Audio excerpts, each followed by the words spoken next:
Ladies and gentlemen, your sweet Zionist Prince Tala Traveling Clack coming to you live from Iran. We're taking a look from an Israeli expert at a clip about Iran. For those of you guys who think this saga with Iran is over, think again, because this man's going to spell some truth that we need to know about this country.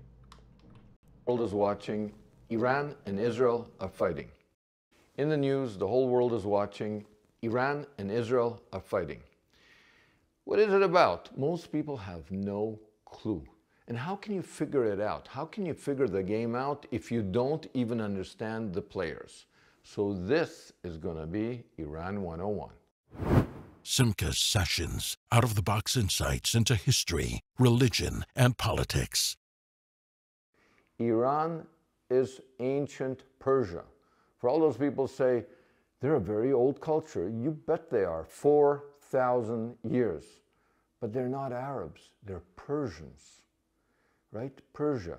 Even today, Iranians call themselves Persians. They speak Farsi, the language of the Persians. And for thousands of years, their religion was Zoroastrianism, a kind of fire religion, monotheism, very interesting, totally persecuted today's Zoroastrians by the Iranian regime, and they flee to places like America. Now, in ancient days, that Iran, Persia, was either the best of friend of Israel or the worst of enemy. Like in modern times, under the Shah, best of friends, under the Ayatollahs, worst enemies.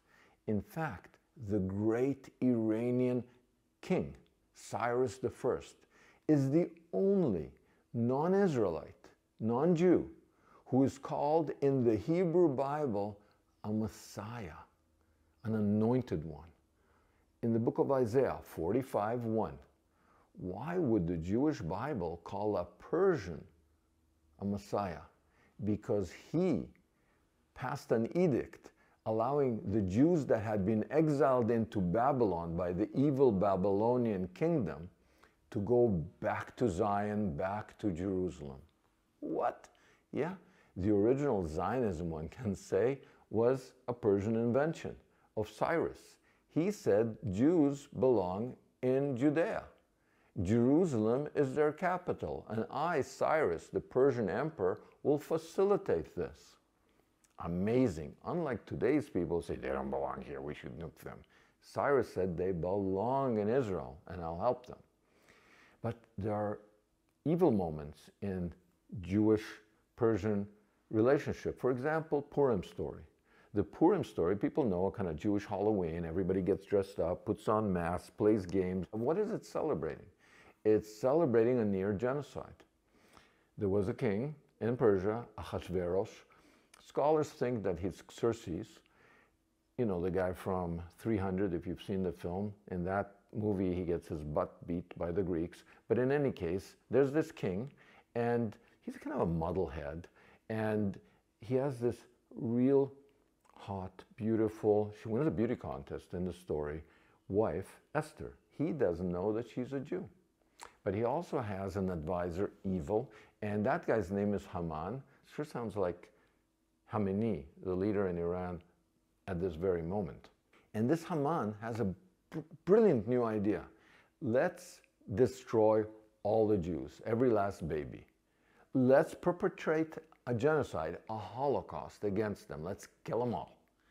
And then the king says, good idea. And that's when his beautiful wife Esther comes out of the closet and says, Diripu, I'm a Jew. Do you want to kill me? Oh no, says the king. And then he turns around, he's a bit muddlehead. Anyway, now he's on the side of the Jews, and he hangs Haman, and the Jews are saved, and the Persians become the best friend of the Jewish people. And so it goes. Sometimes terrible enemies, sometimes great friends. And then the Muslims conquer Persia, convert the Zoroastrians, most of them, not all of them, to Islam. But here's the interesting thing. After Muhammad dies, shortly thereafter, most Muslims, 90%, go that way with succession, but the Iranians go that way. What do I mean? They follow Ali, the son-in-law and cousin of Muhammad. And when the other guys, the other Muslims, murder Ali's son Hussein at a place called Karbala. Whoa, split-aroo. And that split-aroo lasts to this day. To this day, Sunnis hate Shia. Shia hate Sunnis. Arabs hate Persians. Persians hate Arabs. In modern times, in the 1980s, the Iraqis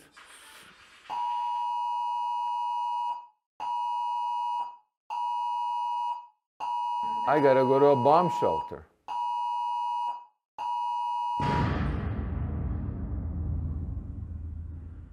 You saw it live. They fired a bunch of missiles at me, my family, the rest of the country, at our house, at our dogs, ballistic missiles. Nobody would put up with this. But let's continue. From 1980 to 1988, there's a war in the Middle East, not with Israel. It's Iraq versus Iran, the Sunnis versus the Shia, the Arab versus the Persians. What is it about? They just hate each other. They fight a war for 8 years, not 1 inch of ground that goes this way or that way, but 1 million people die.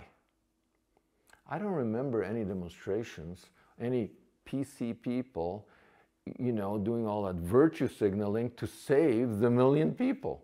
Nobody was on the campus of Columbia and Harvard going, stop the war now. No, nobody. 1 million people. In fact, the Iraqis created minefields.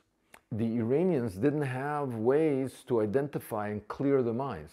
So they came up with a brilliant idea of using their own children to walk across minefields and clear them by dying and exploding. But not to think that they're bad people. They gave them little plastic keys that they hung around their neck, and these were keys to heaven. And tens of thousands of Iranian children walked and died on these minefields. This is what the Iranian regime, the Shia regime, the Ayatollahs, this is what they do to their children. Can you imagine what they would do to anyone else's children?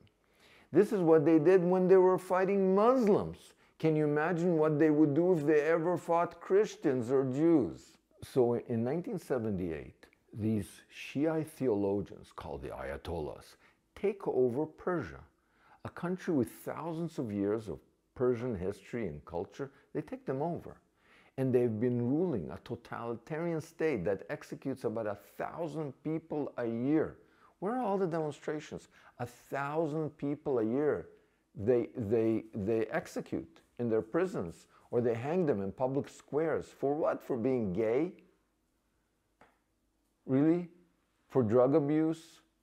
For not wearing their headscarves properly? This is who's hijacked the Persian history, the Persian people. And what do they do in the rest of the world? They fund every evil group in the world. It doesn't matter to them. Are they communist? Are they Islamic? They don't care. If they kill, they're good. They funded Hezbollah. Hezbollah in Beirut in 1983 murdered 240 plus Marines, American Marines.